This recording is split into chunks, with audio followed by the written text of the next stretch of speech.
annab praktikakohtade loomine ja tihe koostöö koolidega võimaluse aru saada, mida noored tegelikult ootavad, kohandada omakorda jälle õppimisvõimalusi ja muuta ka õppekava. Ja loomulikult tööandjatele annab ta võimaluse kohe leida need parimad noored inimesed üles.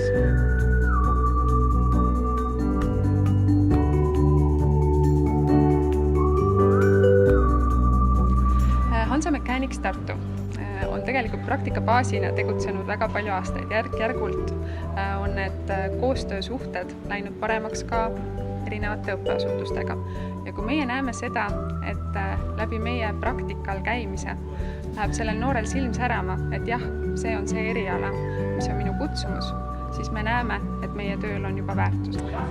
Kui mõelda sellele, mida praktikandi tulemine või siin olemine ettevõttele veel juurde annab, et esiteks on see bränding tööandjale. Kui praktikant saab hea kogemuse, siis see levib väga kiiresti ja tegelikult toob sulle juurde uusi potentsiaalseid praktikante ja ka töötajaid. Samuti on see hea mugavustsoonist väljaviimine meie oma töötajatele, kes saavad lisandväärtust oma igapäevatööle.